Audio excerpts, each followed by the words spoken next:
Hello friends, welcome back to my channel মেঘে ঢাকা তারা।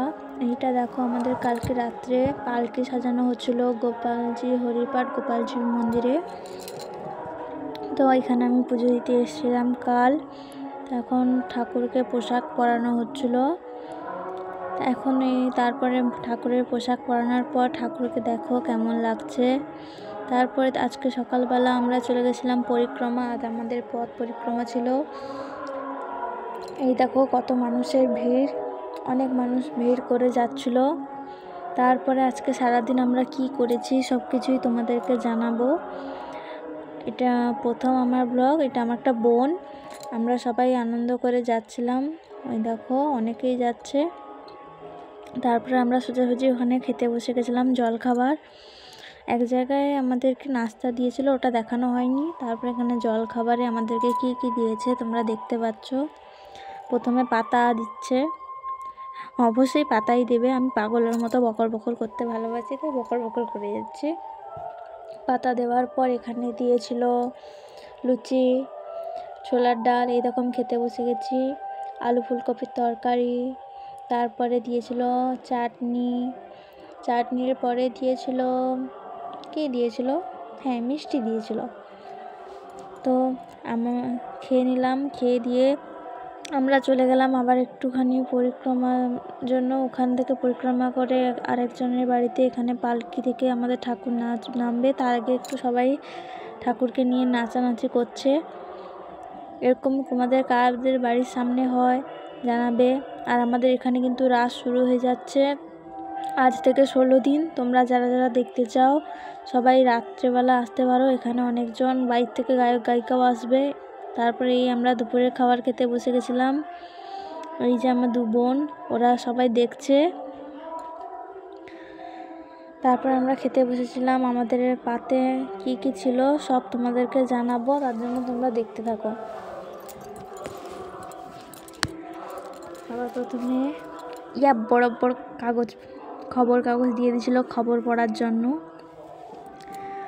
তারপর আমি খবর কাগজে দেখছিলাম আমার খবর কাগজে কিছু আছে নাকি। ও মা, আমার খবর কাগজে কিছুই নেই, শুধু লেখা আর লেখা, মানে বলছে পড়াশোনা করে যাও। তারপর দেখতে দেখতে দেখি না আরেকজনের বোনের এতে, মা এ তো বলছে উড়িয়ে দিবে সবকে। তারপরে বসে বসে দেখি না পাতা চলে এলো, পাতাগুলো দিয়ে দিল বড় বড় শাল পাতা। পাতাগুলো ধুয়ে নিলাম, ধুয়ে জল ফেলে দিলাম।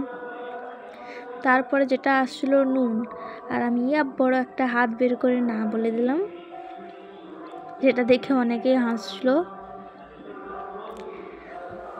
নুন পড়ছে পড়ছে পড়ছে, এই হাত বেরিয়ে গেল। তখন সবাই আমার দিকে দেখে হাসছিলো। তারপরে আলু ভাজা, আমি আলু ভাজা খেতে ভালোবাসি, তো আমাকে দুটো অল্পই দিয়েছে।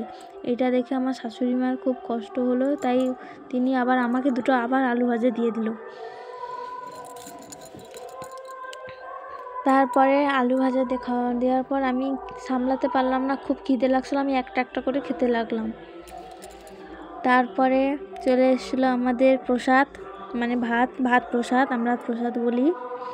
তারপরে প্রসাদ দেওয়ার পরে চলে আসছিলো আমাদের ডাল আর ভাত। এমন দিয়েছে আমি 3 মাস ধরে খাবো, আমি এত ভাত খেতেই পারি না। তারপরে দিয়েছিল কলা চিচকি, ডাল, নেক্সট কী ছিল আমি ঠিক মনে করতে পারছি না। হ্যাঁ, আমাদের দিয়ে দিয়েছিল শুক্তোর পরে ছিল মনে হচ্ছে ঘন্ট। শুক্তোর পরে ঘন্ট ছিল, ঘন্টর পরে ছিল হ্যাঁ পটল আলু পনির। তারপরে ছিল আমাদের চাটনি, পায়েস, পাঁপড়, মিষ্টি আর জোয়ান। আমি সব একটা একটা করে সাইড করে দিচ্ছি কারণ আমি খেতে পাচ্ছিলাম না আর সব দিয়ে যাচ্ছিলো। চাটনিটাও খাইনি, ঠিক বলতে গেলে টাইমই পাইনি, আমার খেতেও একটু লেট হয়। তারপরে শেষ পাতে পায়েস দিল, যেটা বলছিলাম পায়েসটা আমি খেয়েছি। তারপরে খেয়ে দিয়ে আমরা সবাই একসাথে বাড়ি ফিরে আসছিলাম।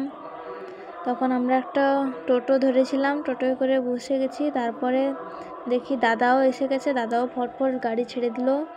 আমরা খুব তাড়াতাড়ি বাড়ি চলে আসলাম। এই গাড়ি ছুটছে করে ঠিক চলে এলো, বাড়ির কাছাকাছি নেমে যাবো। আমরা নামবো ডিপটেল মোড়ে। ভগবানপুর এলাকায় আমার শ্বশুর বাড়ি। তো এখানে যারা যারা কাছাকাছি আছো আমাদের এখানে ঠিক অবশ্যই রাস দেখতে আসবে। আমাদের 16 দিন ধরে রাস হবে। তারপরে আমরা আরেকজন বৌদিকে নিয়ে নিলাম। তারপরে এখান থেকে এসে এই মন্দিরটা কে কে চিনো অবশ্যই কমেন্ট করবে। কমেন্ট করে আমাকে জানাবে এই মন্দিরটা কোথায় ও মন্দিরটার নাম কি। যদি না জানো জিজ্ঞেস করবে, আমি অবশ্যই জানাবো। তারপরে আমরা এই দেখো টোটো থেকে নেমে এই জঙ্গলের ভিতর দিয়ে যাচ্ছিলাম। বড় বড় গাছ জঙ্গল, আমরা ওই ভিতর দিয়ে যাচ্ছিলাম। আমরা কত দূর যাই দেখতে থাকো। ওই দেখা যাচ্ছে আমাদের সামনে আমার এক মামি যাচ্ছিল। তারপরে ওখান থেকে যেতে যেতে জঙ্গল আর শেষ হচ্ছিল না, তার মধ্যে ওই দেখো আমাদের মাইক টাঙানো আছে, গান বাজবে আমাদের, যেহেতু এখানে রাস উৎসব শুরু হয়ে যাচ্ছে 16 দিনের জন্য। সবাই দয়া করে আসবে, সবাইকে বারবার আমন্ত্রণ করছি। যারা যারা আমার ভিডিওটা দেখবে বা দেখছো তারা প্লিজ আসবে। তারা আসলে অবশ্যই আমার সাথে দেখা করবে, যদি দেখা হয় তো। তারপরে এই দেখো ধারে ধারে কত জল, জঙ্গল পেরিয়ে আবার জলের মাঝখান থেকে যাচ্ছি। কাদের এরকম রাস্তা আছে অবশ্যই আমাদেরকে জানাবে। আমার বোনেরা খালি হেসেই যাচ্ছিলো আমার এই পাগলামি দেখে, বলে রাস্তা কাকিয়ে দেখে ভাই। হোক, রাস্তার পরেও অনেক কিছু আছে, শুধু কি রাস্তা নাকি, তোরে দেখতে দে, তোমরাও দেখতে থাকো আমি কি দেখাতে চাইছি বা কি দেখাচ্ছি। এতে তোমাদেরই লাভ আছে, আমার কিছু নেই। এই দেখো তারপরে এই যে আমাদের গেট, এখানে মানে লাইটিং দেওয়া হবে, দেওয়া হয়নি, সন্ধ্যাবেলা দেওয়া হবে। আমরা তাড়াতাড়ি একটু চলে এসেছি। তারপরে এই আমার হচ্ছে এটা আমার মায়ের দাদু ঠাকুমা, তার মানে আমার মেসো মাসি, তাদের সব স্মৃতিসৌধ। এখানে হচ্ছে হনুমানজির মন্দির ছিল, না দেখে পারলাম না। আর ওই হচ্ছে আমাদের ব্যানার, আমাদের রাসে কি কি হবে, কি ব্যাপার, সবাই আসতে পারো। চাইলে আমি ফটো পাঠাতে পারি, মেসেজে বলবে যদি কারোর ফটো চাই, এখানে কি লেখা আছে কি ব্যাপার অবশ্যই তোমাদেরকে দেখাবো। তারপরে এই আমাদের মন্দির, এই মন্দিরটা কে কে চেনো অবশ্যই জানাবে, বা এখানে কে কে থাকো আসো সবাই জানাবে। মন্দিরের গেট আমি ভাবছিলাম বন্ধ, একটা বোন আমাকে বললো যে না এটা বন্ধ নেই, খোলা আছে। তারপরে গেটটাই খুললাম, খুলে এই দেখো আমাদের লাইটিংটা যখন জ্বলবে সেই রকম লাগবে। এটা কালকে জানাবো, আজকে জানানো সম্ভব না। এরপর আমি বাড়ি চলে এলাম। বাড়ি এসে এই দেখো বাড়ির অবস্থাটা দেখো, ঘর কীভাবে কি করে গেছিলাম, বাড়ি পুরো অবস্থাই খারাপ, অবস্থা খারাপ। তারপরে কি করব আর, আমি সব এত কিছু পড়েছিলাম, খুব কষ্ট হচ্ছিল, সব এগুলো খুলে রাখলাম। সব খুলে রেখে এগুলো যে মানে এতক্ষণ যে ক্যারি করছিলাম, কী যে ঝামেলা হচ্ছিল কি বলবো।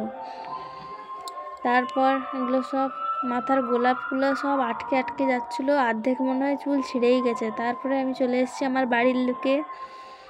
তো ফ্রেন্ডস আজকের মতো এতটাই, টাটা বাই বাই, দেখা হচ্ছে পরের ভিডিওতে, বাই।